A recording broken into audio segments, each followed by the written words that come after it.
Hey, what's going on? It's Bill Burr, and it's time for the Monday Morning Podcast for Monday, September 29th, 2025. What's going on? How are ya? How's it going, man? What's going on with you, man? Oh, Billy, football this weekend. Oh, Billy watched a bunch of football. I was literally like, I said to my wife, I said, sweetheart, I go, I am going to try to stay home and not do anything. And I was literally like climbing the fucking walls. There's something wrong with me. Well, we all know that. But I'm starting to realize it. I'm trying to figure out, like, do you know, like, restless leg syndrome? Which I always just thought that was some nervous guy that, like, needed to control the conversation or was maybe stealing from the company. So he's kind of like, his fucking foot's doing, like, Morse code. You know, like he's a fucking agent or some shit. Spy. Evidently, it's painful. I looked that up. Like, what is restless leg syndrome? I don't have restless leg syndrome. I have inability to sit down on a couch for longer than, like 8 minutes. And I keep saying, you know what? I'm going to start meditating. I'm going to go back to fucking therapy. I'm going to... And I don't. And what I do is I just, bounce around. So, my wife goes, why don't you smoke a little weed? And I was like, well, I'm not, I don't like doing that when the kids are up. Like, that's something every once in a while, I'll step out on the balcony, my pajamas, and be like, Jesus Christ. And then I'll fucking take a hit. And then I get goofy, and I'm like, hey, let's watch a comedy. And 2 seconds later, I fall asleep. That's why I never wasn't into smoking when I was younger, so I never smoked it. But all I ever found, it just makes me go to sleep. And they're like, oh, this weed's for being creative. This weed, you'll fucking clean your house. It's like all weed has the exact same effect on me. I smoke it, I laugh for about 8 to 10 minutes, and then I just fall asleep. So, I went out to the garage instead with my daughter, and I got my drum kit, and then I got this little one that I was telling you about, little 20-inch bass drum. And we just play like this copycat game. So I play like a beat, and then she has to play it. And it's really cool. So I've been doing that with my son. He's still really young. So he's like, Dad, you do what I do. And then it's actually a good listening exercise to me because what he's playing is in 5-year-old time signature. Like Frank Zappa would have to write it out, or Vinny Colaiuta could play it. But I did that, and then my son, he can ride like a bike now, and he calls it his motorcycle and stuff. It's really cool, and he rode it. He wanted to ride it twice. He was like all excited. We had a little bit of work done on the house, so we had to rent a place. So during that time when I would have taught him to ride a bike, he was a little behind, so it was making me feel bad, but he can swim. That's the big thing. The big thing with me, they need to learn how to swim, and they need to learn how to defend themselves.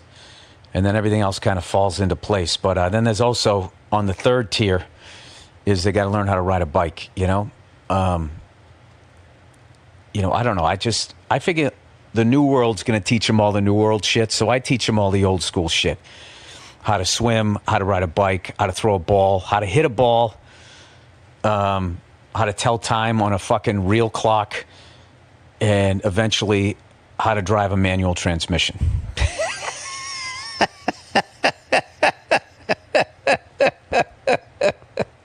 That's my, like, thing. And as much as a lot of that stuff would be like, well, it's going to be, like, obsolete or whatever, it's still fucking cool that you know how to do it.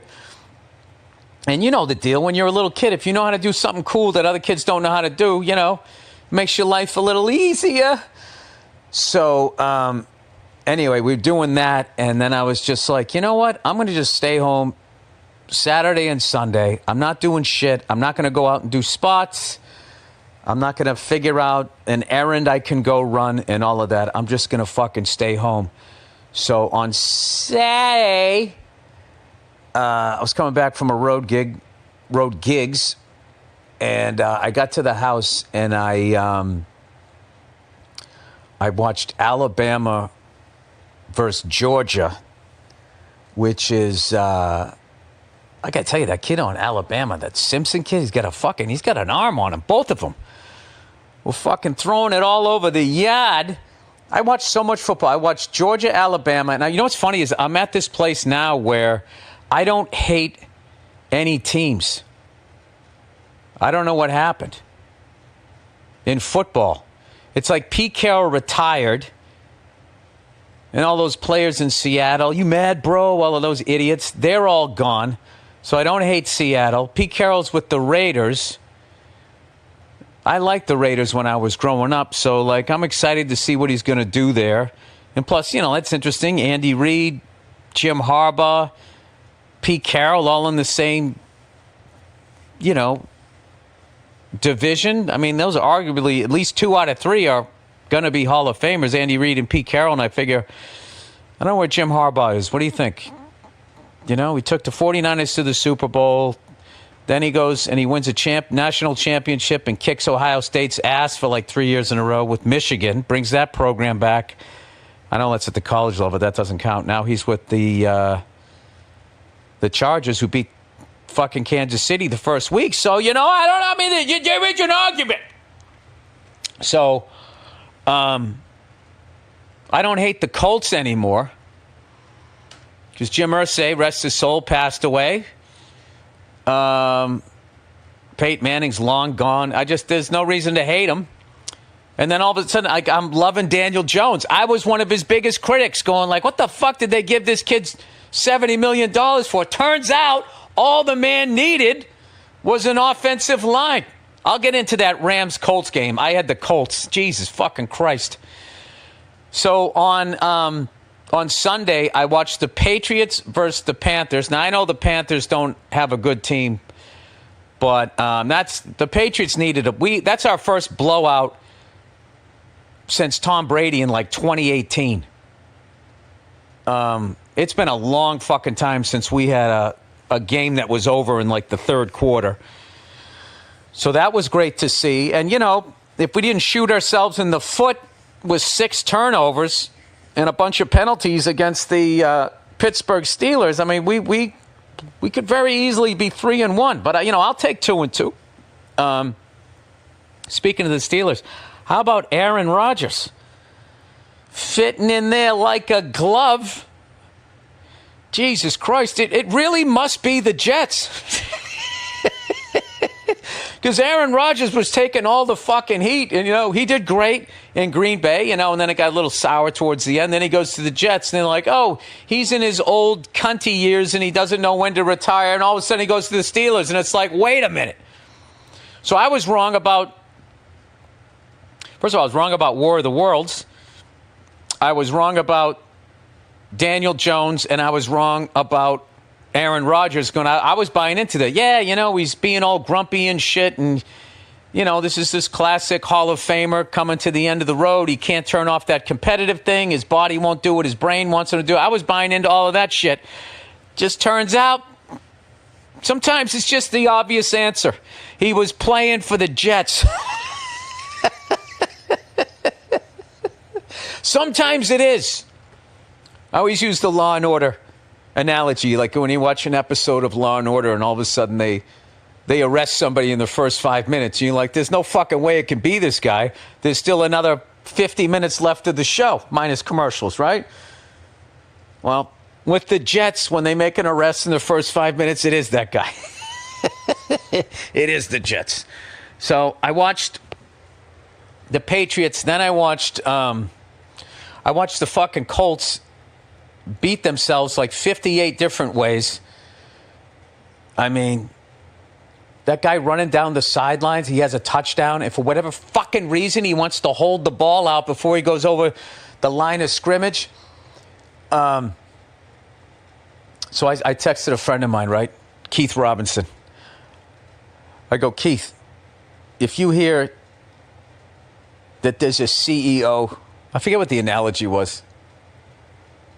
stealing money and writing himself a bonus and not giving somebody benefits, like the Starbucks people or whatever the fuck is going on over there. I go, if you had to guess what color he is, what are you saying? He goes, I'm going to guess that's a white guy. I said, all right, well, here's one for you. I go, somebody's running for a touchdown. They're going to get a touchdown, but before they get across the goal line, they do something fancy with the ball, and then they fucking end up dropping it, and it goes out the back of the end zone for a touchback. What color do you think that guy is? And he writes back, he goes, fuck you. I go, Keith, I don't think in the history of the NFL a white player has ever done that. And it's not because we're more disciplined. I think we're so fucking excited that we're actually there. I think we just keep running until someone goes, all right, you did it. So anyways, that poor kid does that. He felt so fucking bad. I actually felt really bad for him. He was just going like, oh my God. It was so weird because he wasn't really doing anything fancy. He just sort of went, the second he went to stick it out, it was like, it just sort of it's like it levitated. The ghost of Don Beebe was there or something. And then on another play, now this one I don't, they ran one like 30, 40 yards for a fucking touchdown. And then it gets called back for holding. It ends up being the same kid. But, like, I can't say he blew both touchdowns. It's like, well, he fucking pushed the guy's head into the ground. Maybe that's why there was nobody there. It still would have been like a 20-yard gain or whatever. But, and then they end up tying it up. They go into fucking overtime. Oh, no, it's the end of the game. The end of the fucking game. And I'm thinking, like, and I got the Colts. All right? It's a tie score. I know the Rams are going to go down the field and kick a field goal because there's no fucking defense anymore. There's literally no defense. So I'm like, all right, so the Rams are going to win this game by 3. Colts are going to learn something. They kind of, made a lot of stupid penalties and other shit. First fucking play. They're 88 yards away. They throw the ball. This guy's fucking wide open. It runs down the field. And I'm like, you got to be fucking kidding me. I lose this bet too. Dude, I literally wanted to go outside and chop down a tree with my fucking cell phone watching that game, right? And they show the replay. The corner didn't even get tangled up with the receiver. He got tangled up with himself. Tripped and fell, a la Daniel Jones. No one around him, and then this kid's wide open for a touchdown. They lose the game, and they don't cover. And I had to go for a walk. So then I sit down. I go, oh, fuck it. Now I'm going to watch Green Bay versus the Cowboys. And there was literally no defense in that game. They just went up and down the fucking field. All right? It's just all about offense now. And I got to say something here. This whole fucking thing where they go the evolution of the 50-yard field goal. What the fuck is that? What happened to a human being in the last 3 fucking years? For the last 40 fucking years, almost 50 years, I've been watching football. A 50 fucking yarder. I don't even think that was 50-50. A 50 yarder was a big deal. And in the last 3 years, it's like automatic. I don't buy it. This feels like some Major League Baseball where they make it easier to hit a home run. They juice up the ball. I think the field goal kickers, I don't know what they got in there. I'm not a chemistry guy. Helium, potassium, some sort of phosphate. I don't know what they're putting in that fucking ball, but these guys are kicking like 58-yarders with like 10 yards to spare. And they go, this guy kicked a 70-yarder. And the kickers are still their same wispy yoga instructor-looking selves. So, I don't know what it is.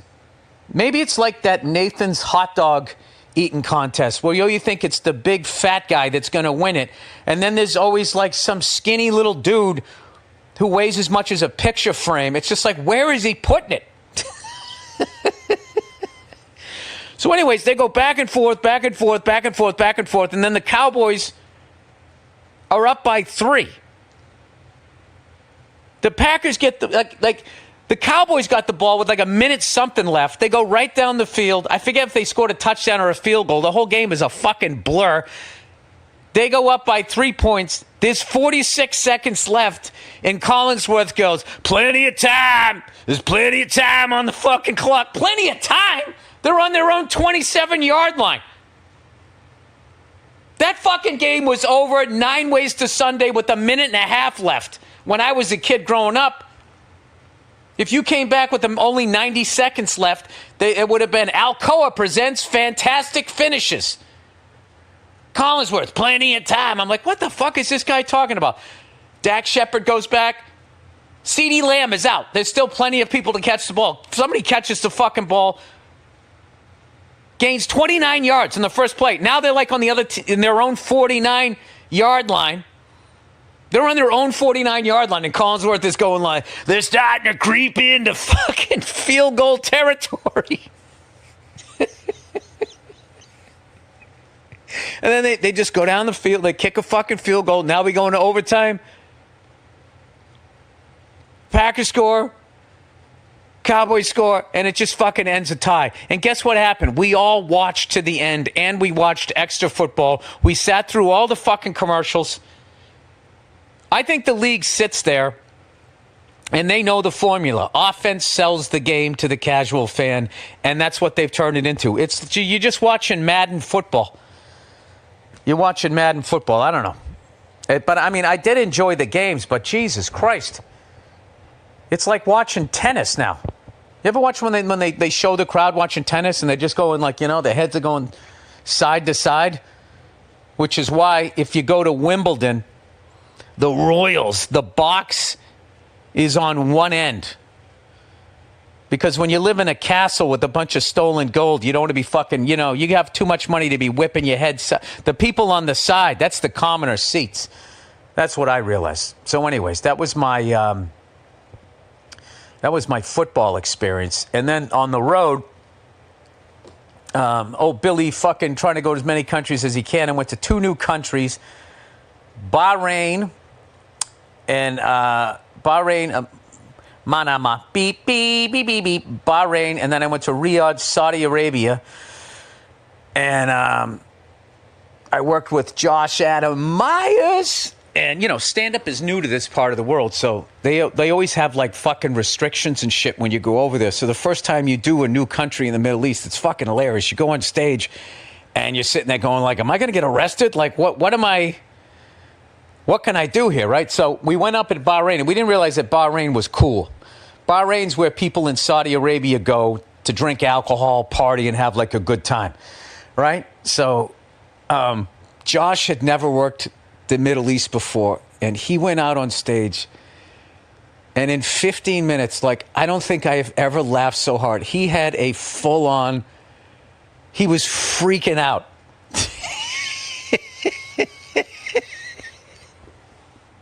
He was smiling ear to ear, but he had this flop sweat, and in his eyes, he was like just totally freaking out. Me and Club Soda Kenny were fucking dying, and when he started, he was afraid to curse, so he was saying, like, mother trucker and all of this shit. Then he just kept pushing it. And by the end, I don't even know what joke he was doing. Going to a proctologist or something, he's like, the doctor's got 4 fingers in my ass. The whole fucking place is going nuts, laughing. Like, we didn't realize that, like, all of that was like, cool there. So I spent the first 5 minutes, like, making fun of him. And the crowd was dying laughing because they thought it was fucking hilarious, like how nervous we were. Like when I went through customs in Bahrain, I was talking to the person, right? And I'm like going, yeah, hey, I'm trying to be the friendly American guy going, yeah, it's my first time over here. And then the guy's like, why are you over here? I go, I'm a comedian. I'm doing stand-up shows. He goes, oh, yeah. He goes, you can tell all jokes about the Middle East. Like, you think you're going to come over here and get beheaded, right? And I'm looking at him like, no. That's if I was a little more relaxed, I would have been like, yeah, and you thought I was going to show up weighing fucking 600 pounds, wearing some Crocs, talking about just got a truck, But this is why you travel. So he ends up busting my chops a little bit, and I'm like, all right, these guys are funny. And so we ended up doing the gig. And I was on stage at one point, so I'm like, all right, well, Josh kind of talked about sex. I got a bit that's a little bit about sex. So I start telling this joke about sex. And in the middle of the fucking joke, this guy in a dish dash, those are those fucking things everybody wears over there with the whole head garb, the whole goddamn thing. Him and his wife get up, and she's wearing a burqa. In the middle of this joke, they fucking get up and walk out. And I'm like, oh, fuck. Oh, fuck, did I go? Am I in trouble? So I look over, and Kenny's staring at me with this typical fucking emotionless look on his face. And I'm like, turned sideways, so I'm upstage, and I give him like the thumbs up, like, am I cool? And he's just staring at me, and Josh Adam Myers isn't there anymore. So now I'm totally in my head, but I already started the joke. I got to finish it. And everybody else is laughing, so I'm like, all right, well, maybe I'll just get in a little bit of trouble. Fuck it. So I finished the joke. I start another joke, and I made a comment about them leaving. I go, oh, looks like I'm getting in trouble, and no one really laughed. So I'm like, oh, fuck, right? So then, like 2 jokes later, the dude comes back with his wife. And then I just go, hey, I guess I'm going to live. And everybody fucking laughed. And anyway, long story short, it was a great gig. And in the end, you know, all the people that were working security were like laughing, going, dude, all the stuff you said, that's fine here. That's fine here. And I go, what about in Saudi Arabia? And then they kind of go like, and I go, really? And then they just start laughing at me. And they go, no, you're going to be fine. You're going to be fine. And I'm like, fuck you guys. Tell me what's going on. And they just laughed at me, right? They're silly, right? So I go, all right. So that night, me and Josh were so fucking relieved. There's a cigar bar at the hotel, right? So I go, fuck it. I haven't had one since January. I could use a fucking cigar after that. So we go down there, and we have a cigar.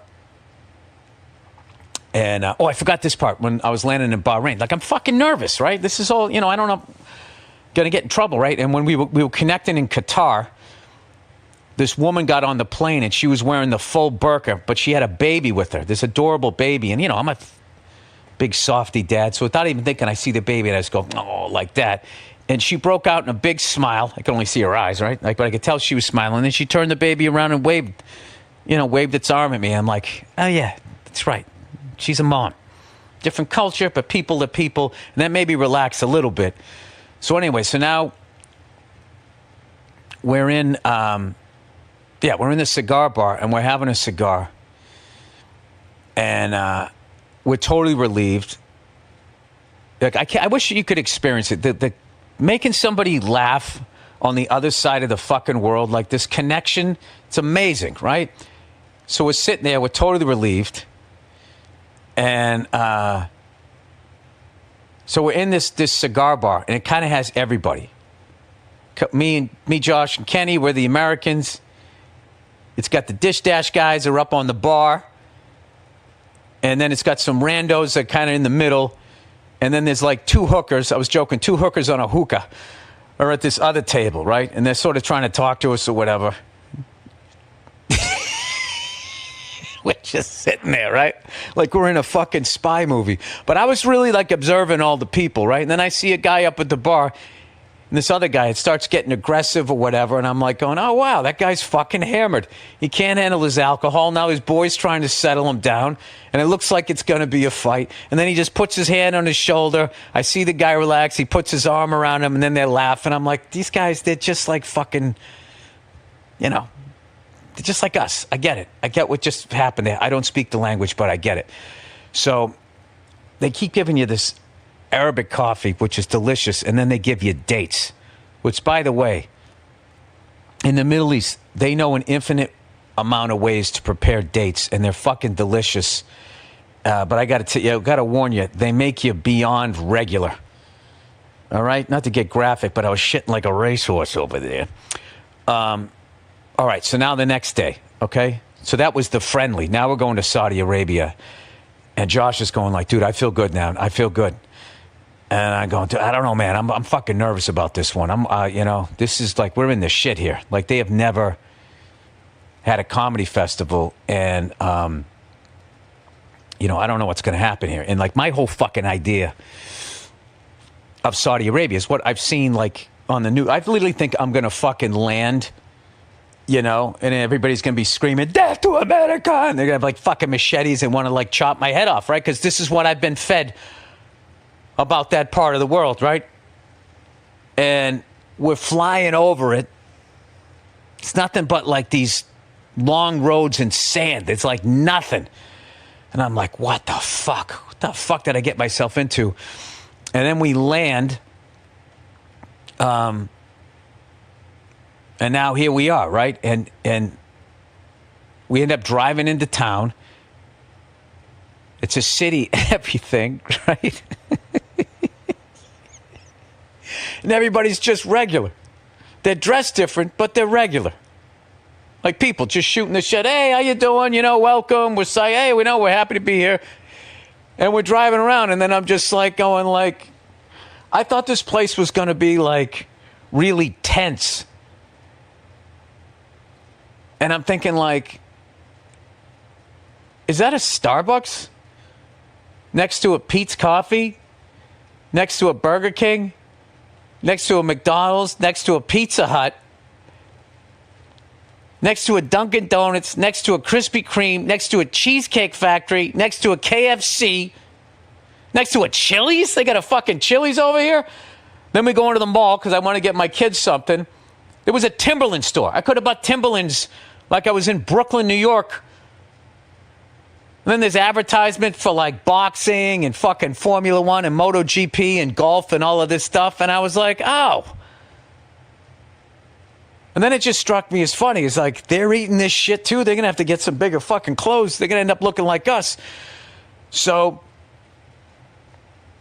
I go down to do the show, right? And they say, all right, the front 2 rows is going to be all diplomats in these padded seats. And then up top, the Royals are going to be there. And it was like in the round and everything. And everyone was like ridiculously excited that there was going to be stand-up comedy there. And this is what's amazing about the arts and stand-up comedy is comedians have always pushed like the boundaries. And this was like a classic case. Like, I guess this is tipping the cap to the people that set up the festival over there. When they first went to set it up over there, the rules on what they had about what you could say and what you couldn't say in Saudi Arabia, the people running the festivals will be like, all right, well, man, that's game, set, match. If this is like all you can talk about and you want some good comedians, like this isn't going to work. And then to their credit, they said, all right, what do we got to do? And they just negotiated it all the way down to like, you can talk about anything, you know, other than a couple things, which was basically, you know, religion, don't make fun of the royals. And other than that, it was all, everything was like open. And then in my head, I'm like, oh, well, I got this bit about going to my gym and there was a bunch of gay guys there. I don't know about this, right? So anyway, I go in, it's this beautiful venue. It's in the fucking round. And they're playing Crosby, Stills, and Nash. I've never been like, I was always into metal or whatever, and they were playing that song, Sweet Judy Blue Eyes. And I don't know, for the first time in my life, I connected with that song, probably because I was so fucking nervous about like, what is going to happen when I go out there and I do my shit. Everybody's like, no, just do your shit. Do your shit. Just don't talk about those 2 things. I'm like, I can talk about, yeah, it's going to be fine. I'm like, it's going to be fine, right? So I'm like, all right. So I'm waiting to go on. Josh is up there. He's fucking killing. And he literally said to a guy in the front row, he goes, hey, man. He goes, you can wear sandals over here and still get pussy? And everybody laughed, and the guy goes, yeah. And Josh is like, that's fucking awesome. And I was just like, oh, all right, maybe this isn't going to be, as crazy as I thought it was going to be. It was a fucking, I'm not going to lie, it was a mind fuck, right? So I'm standing there, I'm waiting to go on, and somebody from the crowd sees me, and he's dressed all in their traditional shit, right? And he just goes, hey, Bill Burr, I love you. Kick ass, man.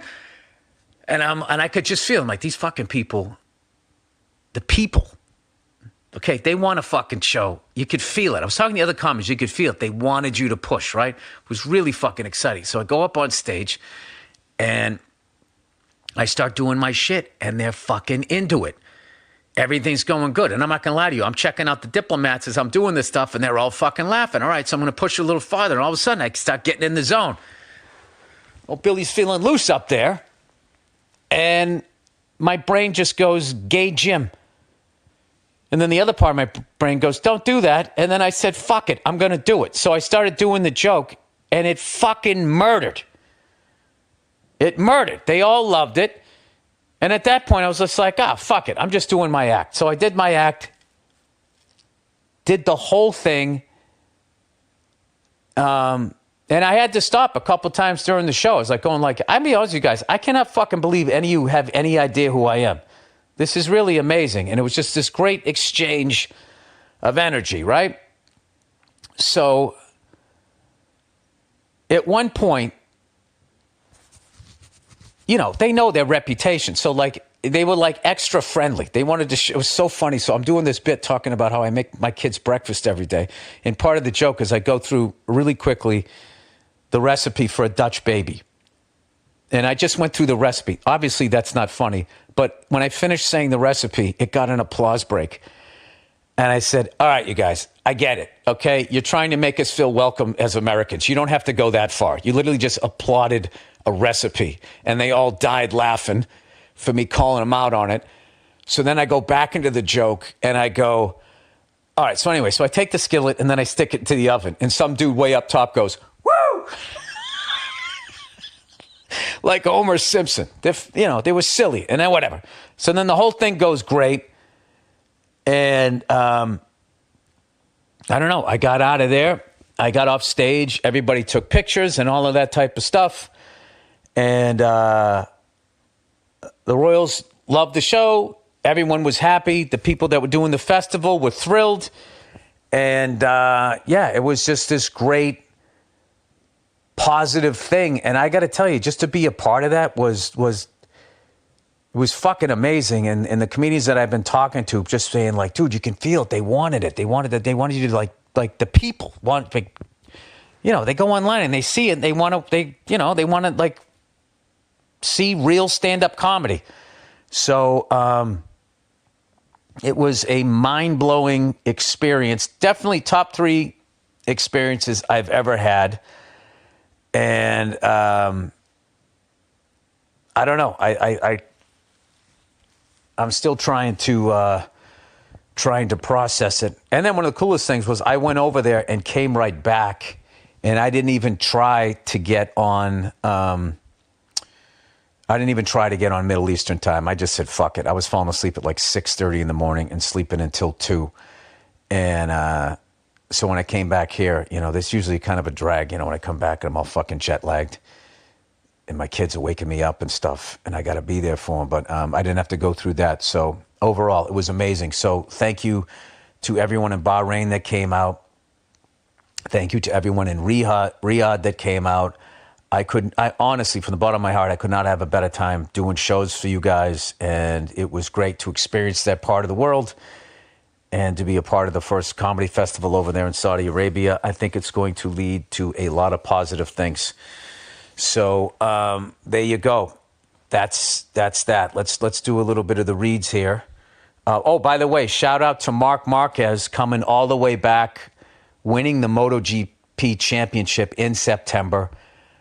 I didn't get to see the race. I'm telling you, I'm having a problem with my thing online. I got to watch it. I think he came in like second or something, but he had enough points to win the whole thing. And it's watching that guy on the best bike available and the way that he is not afraid to just push it to the limit. And I would say arguably him or Valentino Rossi, who would you say has the greatest saves of all time? I mean, I've seen that guy, like Marquez, literally have the bike is on the ground. The frame of the bike is scraping. And somehow his high side leg just comes up and he's able to get the bike back up. I've never, like, the amount of times that he's done that. And, you know, there's been some amazing saves. You know, if you want to see some amazing saves, just Google that, like best saves in MotoGP history. I mean, it's incredible. Oh, also on the flight back, I decided to watch some Arab cinema, and I watched a really good movie, Hobal, Hobal, and a bonus, not only the story, heartbreaking story, and the acting was fucking great, and it was shot beautifully. A bonus, if you're a car or a truck guy, some of the trucks in that thing, they had a COE Mercedes-Benz that they were carrying water in, and then they had this really cool Toyota. I had to look, I'm going to look it up. It was spelled Hilux 2400 Toyota, which I don't know what Hilux. It just looked like a four-wheel drive Toyota from the 80s, but it was almost like the Baja package too. It was a really fucking cool truck. And just them opening and closing the doors to those trucks, it brought back so many childhood memories. But it was a really beautifully shot movie. Hobal, Hobal. I hope I'm saying it right. But the actors and the director, everything was amazing. All right, let's do some advertising here. All right, Simply Safe, everybody. Simply Safe. I want to talk about your home security for a minute. I used to think home security was just an alarm that goes off after a break-in, scaring the intruder off and getting your neighbor's attention if you're lucky. But that's a reactive approach. That's the old school way, man. By the time an intruder is in your home, it's too late. Your feeling of safety is shattered. That's why real security should stop a crime before it even starts. I mean, that just makes sense. That's why I trust Simply Safe. Their system is designed to be proactive, not reactive. Here's how it works. They use smart AI-powered cameras to identify threats lurking outside your home and immediately alert Simply Safe's professional monitoring agents. These agents intervene in real time before the break-in even begins. They access two-way audio to confront the person, trigger sirens and spotlights to scare them off, and request rapid police dispatch when needed, all helping to stop the intruder while they're still outside. That is real security. Join the more than 4 million Americans who trust Simply Safe for their home security every day, including me. And with the 60-day money-back guarantee and no long-term contract, Simply Safe earns your business by keeping you safe and satisfied every day. Visit simplysafe.com/Burr to claim 50% off a new system. That's simplysafe.com/Burr. There's no safe like Simply Safe. Dude, if you add a fucking big dog to that whole thing, I'm telling you, your house is going to be fine. The siren's going to be going off. The dog's going to be barking. I don't know how to do that. There's a way to have it where it's just the outside of your house so people can move inside. It's like when you're home and the alarm is on type of shit, which is basically if the door or a window opens, then it goes off. So then you get yourself a big dog in there, and that's fine. And as I told you guys, they go to the fucking master bedroom first. So if you got laptops and iPads and shit like that, watches, jewelry, I'm telling you, just don't have them in there. What you should have is knockoff shit. So if they actually do get in, they grab a bunch of knockoff shit. And then you got the real stuff down the way. All right, let's see.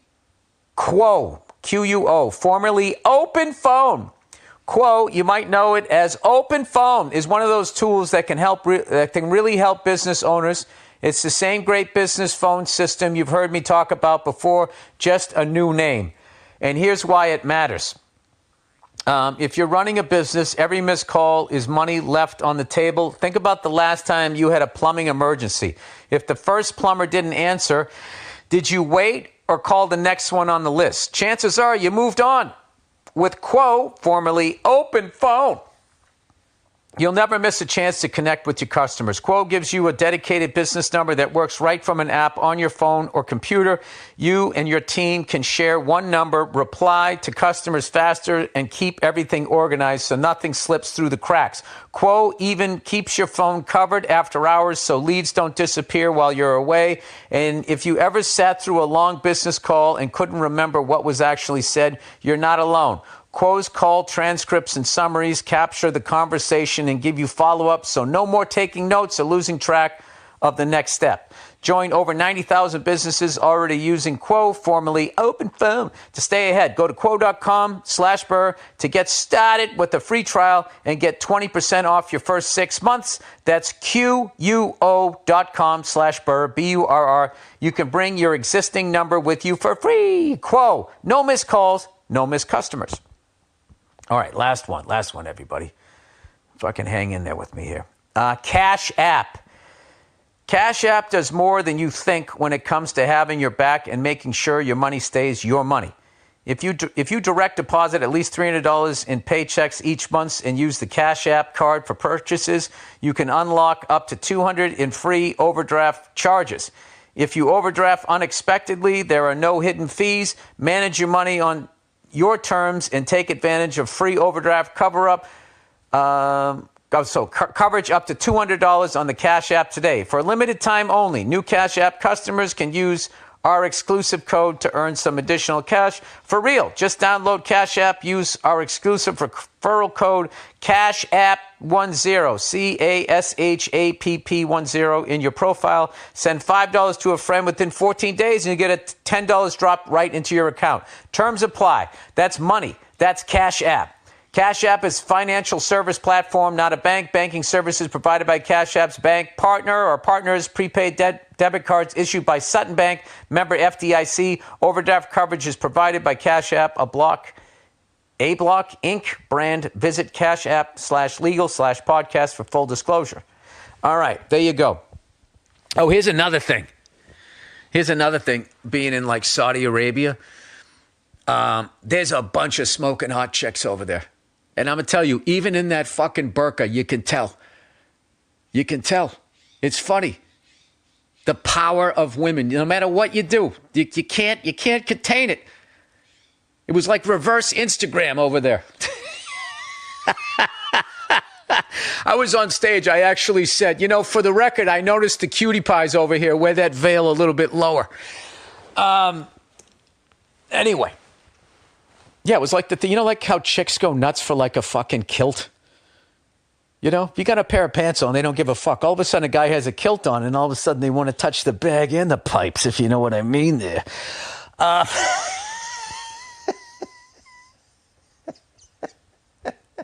And now it's time to play What's Under the Burqa. All right. Dead Show live footage. Hey, Billy Two-Tone. I found the footage of that show you were at. Here's the whole show. Dude, you guys are fucking amazing.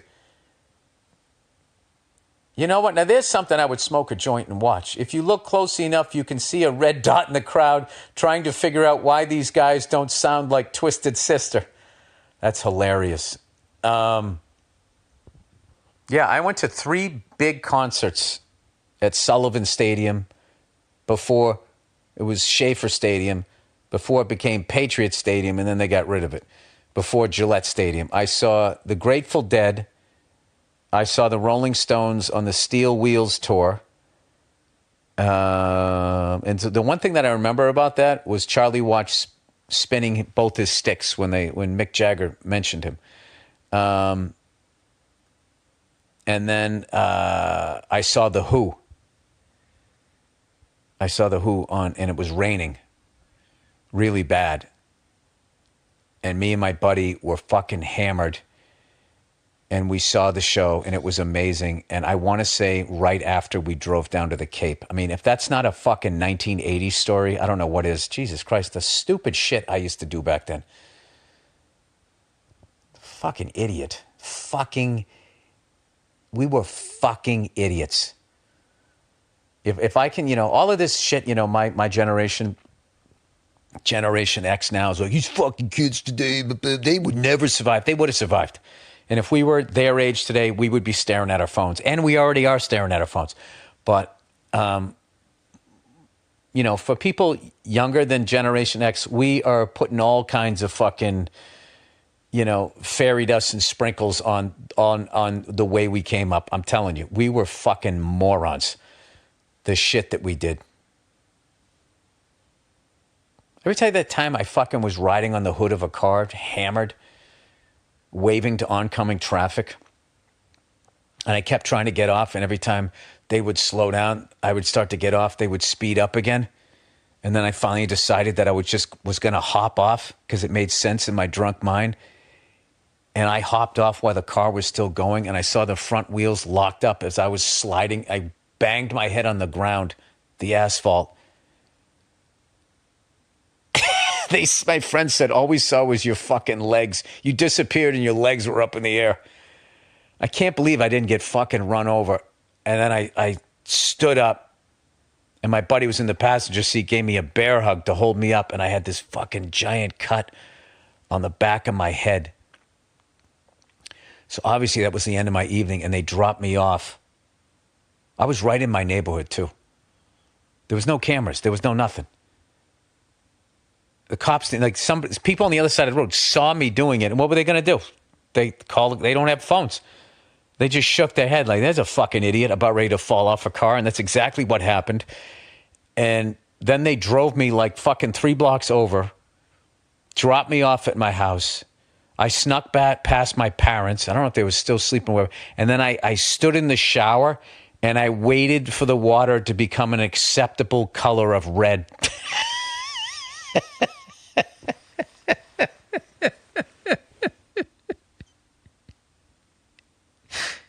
And I took a dark washcloth. I was smart enough to do that, and I put it on my pillowcase, and I went to bed.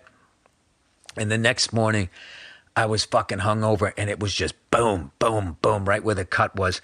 And my hair was all matted with like fucking dry blood. And fortunately, it was the weekend. So I was able to it sort of healed up by the time like Monday. And I just sort of shampooed around it. It fucking stung like a motherfucker. And that was just one weekend. That was the shit that we did. Is we tried to act like, we were out there solving problems. We weren't. We were fucking feral. There was nobody watching us, and we were fucking idiots. And that right there was like nothing compared to like some of the I was like considered a smart kid, and I did that. So anyway, plowing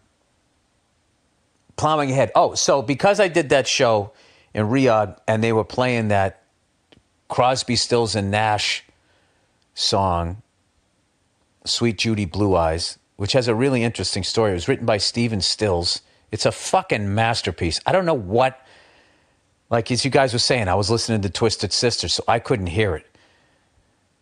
Like, they were singing so well, I was like, were these guys gay? Like that's what you thought shit like that in the end. So we were fucking idiots.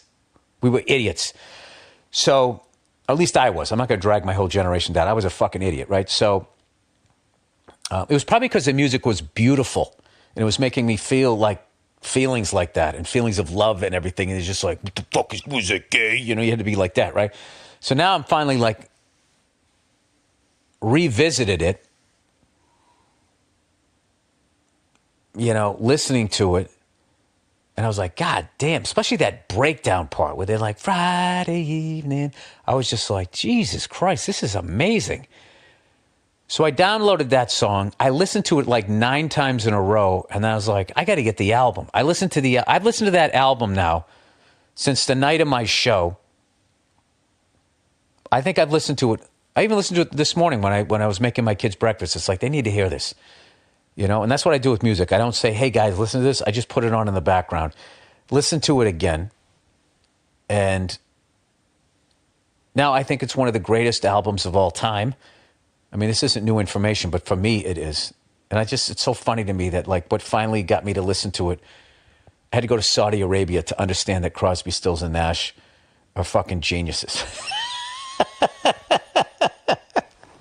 What is this, 3 guys harmonizing with an acoustic guitar? This is fucking stupid. And then I was listening to Britney Fox Girls School instead. You live, you learn. All right, continuing on. All right, Project Bluebeam. Hey, Billy Space Toes, have you heard of Project Bluebeam? No, I'm not on the internet anymore, so I just I don't want to know what this is. This is probably something crazy. It's an off-the-books project. Oh, that's always good. Put together by Werner von Braun. the Nazis that NASA took for their space program. Ah, yes. Yep. They keep that out of those Hollywood movies when they make those heroic.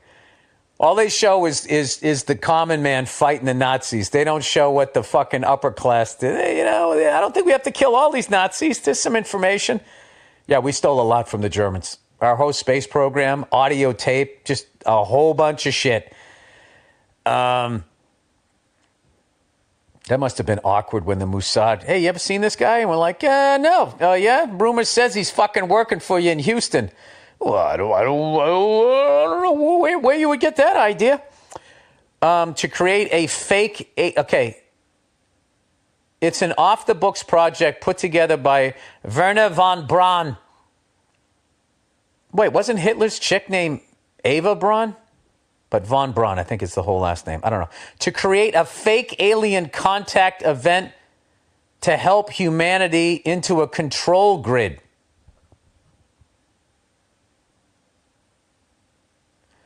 What is wrong with these people? When will they feel like they have us under their thumb? You know what I mean? For as much as people in this country look at other countries and go, what the fuck are they doing over there? Look at this fucking place we live in. Since like 9/11, you know the government in this country, they can arrest you, not even charge you with anything and hold you indefinitely just because they think you're a fucking terrorist. We're taking mom and dads out of the back of restaurants and putting them in something called alligator Alcatraz. And their crime, making illegally made pupusas.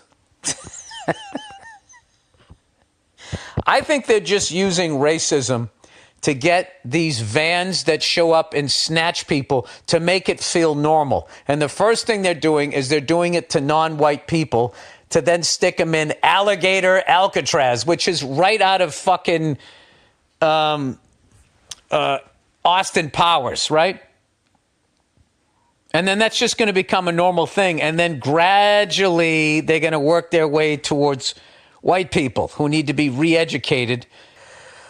Anyway, so this is what they want to do. If you saw blue, green, or any red lights come down from above, would you be skeptical? I sure as hell would. Also, you should be aware of the digital ID that the UK is looking to implement. Reject digital IDs with everything you got. It's the final act of the control system. Well, let me ask you this. How do you do that? How do you do that when everybody is on the internet and there's robots out there, literally bots, telling you what to get mad at, what to get outraged about? You know? And everybody is falling victim to it. It's just like we're all attacking each other, which is what they want, and we look all past their sins. You know what I mean? Support the troops and and all of this shit. Support the troops, right? The government tells you to support the troops, and meanwhile they're in business with Nazis after World War II to get information from them, and they're protecting them from the justice that they should have seen. Right? To do what? Implement a system to oppress their own fucking people that literally just fought and died to stop oppression. That's what I'm telling you. Every government, I swear to God, other than maybe Iceland, is all guilty of the same shit. It's depressing. I don't know what their problem is, but I can tell you, having traveled, I don't know how, I'm coming in close to 30 countries. And the people are cool. The government's not cool. The people are cool. But, you know, if you know how to get them all on the same page, how do you do that before, you know, somebody takes you out? Because if you look historically, you know, one of the most dangerous messages is bringing people together. That's the last thing that they want. Like this whole fucking immigration thing is just a giant distraction using racism, where it's just like, you know why you can't afford a house? Because of these illegal non-white people, right? It's like, no, the reason why you can't afford a house is because CEOs now make 400 times what the working man does. And those are the guys that got rid of the middle class. They're the one that fucked the common man. But they're white. So it's hard for white people to evidently see that a white person could be the person that's fucking them, when though the same white people that are fucking you are giving you a brown solution, a non-white solution. Okay, that's my theory. I'm just, and that's all it is. All right, agree with it, don't agree with it. I don't give a shit. You're free to think what you want, as am I. All right, write a book. Oh, Jesus. Dear Pumpkin Spice Voldemort. I don't know what the Voldemort means, but I'm sure it's insulting, so I support the message. As a fellow part-time reader, I like that, part-time reader. That's exactly what I am. I am begging you to write a book. I'll write a book someday. I just got to make sure I'm in the right headspace, because I want it to be fucking hilarious while also helping you guys avoid some of the pitfalls that I've stepped into, which, by the way, is what the purpose of an older citizen like myself is. It's not just to get an AARP card and go to the movies for half price. And then exaggerate the contribution of my generation to younger generations. You mentioned on one of your episodes of the Monday Morning Podcast that you should write a book. And while you were mostly joking, I 100% believe you would absolutely kill it. You may need to do what some people do and hired someone to write what you say. No, I'm not doing that. Since you can barely fucking read.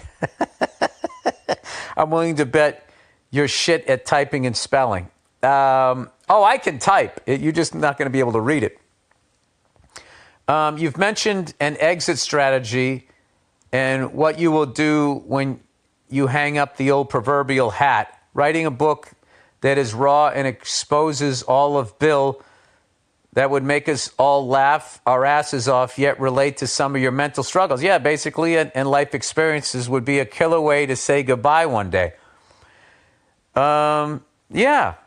Well, I'm only 57. I'm not ready to say goodbye yet. So you'll also have all of these podcasts to listen to when I'm gone, which I like to think some of the jokes or something will be worth listening to, hopefully. And if not, it just fades into the ether. You've been making us all laugh for years, and I hope you keep pumping out specials. But when you think it's time for the old Billy to be on the road a lot less and hang up the proverbial hat, write the damn book. I'm pretty excited about the release of certain books, but if you wrote a book, I'd be one of those fucking nerds online at midnight to get one upon release, or whatever the hell book nerds do. Write the book. All right, well, you know, I became a dad late in life, so I think I need to catch up with you guys to have a little more perspective. So maybe that seems like about 10 years away. Anyway, who's playing Monday Night Football tonight? What a great time of year this is. And how about the fucking Red Sox and Yankees playing each other in the playoffs? This is going to be great. I don't know if I'm going to be able to handle it. Because baseball, I don't hate the Yankees anymore. Oh, I started to talk about that. You know, and I was watching like Ohio State, and they don't bug me anymore. Because, you know, it's like Harbaugh's gone. That other guy's, who's the other guy there? The guy before the guy they got now. The fuck was that guy's name? I don't know. Great fucking coach. He's gone. Nick Saban is gone. I don't know. I don't know. It's all weird now in like college football. It's like the kids are making money, which is good, but I know money always corrupts, but it was always corrupt. So the kids at least should get paid if they're out there, you know, knocking their heads around and shit. So anyways, that is the podcast. Once again, what a fucking experience that was. And I want to thank everybody that put together the festival and was nice enough to have me over there. I could not have had a better time. And as always, I learned I learned a lot when, or I think I just keep learning the same thing. I keep learning the same thing is what, it's better to go somewhere and make up your own fucking mind and interact with people than it is. I don't know. It's just better to do that. That's why I made sure I went to all 50 states. I've gone to all the lower provinces in Canada, to try to understand or whatever. I got to make a list to see. I used to buy all the flags too. I got to get caught up because there was some, and there's another thing too. I don't count countries where I just connected in. Like I connected in Qatar both times, but I don't consider, I don't count that I've been to that country unless I went out and hung out with people that were there. That's another thing too. I'll tell you what's fucking so fucking overrated is tourist attractions. Because all you're going to do is first of all, you got to stand in line and then you're just running into people that also don't know shit about that country. I mean, I guess you could run into people in different countries. So I don't know. Some of the experiences I've had. I sat in a government office in fucking India trying to get a piece of paper that said I could leave, and I didn't know if I was going to be able to leave or not. And I was sitting there, and there was a woman from Afghanistan in the exact same boat, and she spoke English, and we just sat there shooting the shit for like 3 hours. And I'll tell you, that was more interesting to me than fucking standing in line at the Leaning Tower of Pisa, or to do that dumb fucking picture that idiots do where you put your finger on top of the fucking Eiffel Tower. But if that's what you want to do, that's what you want to do. If you want to do your Charlie's Angel fucking pose, go ahead and do it. I don't give a fuck. All right. Oh, Grouchy Bill is done here. All right. That's it. Go fuck yourselves. And I will talk to you guys. I'll check in on you. That's right. On Thursday. Okay. Little jet lagged. All right. Bye.